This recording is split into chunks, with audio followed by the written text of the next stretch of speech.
A tricky 250 miles sit ahead of us as the pace car gets set to dive down to the safety of the pit lane. As always, we're happy that you're spending a Tuesday night with us on RaceSpot TV and the iRacing Esports Network. The field is going to be in the hands of Christian Challenger. He needs a big night. He comes into this 15 points out of a playoff spot as he takes the green flag, and we go racing for round 12 on 2018. Watch him spread them wide down the front straightaway as Challenger unchallenged for the race lead. First time to turn 1. You're not close enough yet to make that move. There's also going to be a point in this race when drivers are going to flip a switch and they're going to start to battle for those positions. As you see the fight for the race lead, a lot less space than we had seen before, and this might be a perfect example. Leahy going to flash the nose to the inside of Challenger, and the 78 machine, you can see him, he rolls out of the throttle there. It's almost a game of chicken in that tunnel turn. Nobody wants to go side by side into there. At any other racetrack, if the 24 machine only had that little bit of a nose there, you're probably not getting that spot, but he had that preferred position down low. Challenger did not want to risk it early on, and he lets the 24 going by. I promise you, the 78's not just going to let him run away with this thing. You can see as he hounds him down the front straightaway, but Leahy does make that move by applying the pressure early and changes off for the race lead on lap 3. They're currently working lap number 40 of 100 in this race. Even the drivers who have trickled down to the pit lane in the last couple of laps, you're able to go those 60 or 62 or so laps with one stop on fuel. You can't go there on one tank, but at this point, drivers are going to come down, and if we were to stay green, that's the questionable part about a track like Pocono. Certainly, you can spread out and see that as Luza heads down to the pit lane. The 12 machinist Shelton also down. Hurst on pit road as well, so a lot more drivers coming in.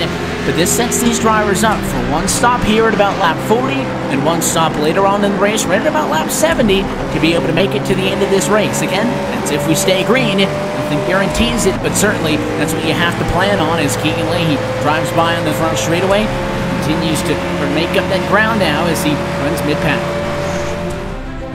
The benefit to a big racetrack like this is when you pit, you don't lose your lead lap status. So I really like the call that Keegan Leahy has made as he's able to get all the way just like that back up into the number 2 position. There's nobody else anywhere near him. At many racetracks is Corey Vincent, I think the lone driver that still continues to stay out at least a bunch of race leaders. At a lot of racetracks, if you're towards the front of the field, you like to go for that short pit. You want to get the fresh tires and you want to get on some quick lap times ASAP. The problem is you fall off for the lead lap. As you see, Vincent finally come down to the pit lane, took him to lap 42, but he is now in. And when you lose that lead lap status, if yellow comes out, you're in a very bad spot. You'd have to pass up the opportunity to pit to get back to the lead lap. You're going to be at the tail end of the lead lap with no tires, and it is a headache. So the good news here is that's not a factor Leahy had to deal with. I liked his call. You come in, you get your tires, and I think the gap for the race lead is you see nobody behind him for the longest amount of time. That's going to work out very well for the 24 car.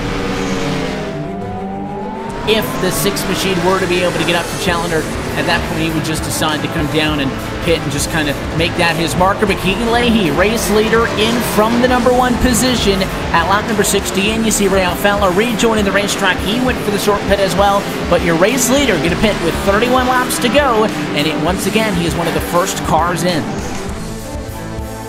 As that 78 Challenger is significantly slower than the cars who are rejoining the racetrack, you have to start to track the movements of the 24 machine. Keegan Leahy up to P5 already. So a good majority of these cars have gotten service. Challenger, Luza, Novak, and Duval all the way to come down in 1st, 2nd, 3rd, and 4th. So what do you do in these next few races? Do you play it safe?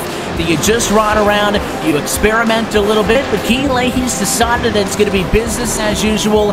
He wants the race wins, and he'll come out at turn number 3 for the final time tonight at Pocono.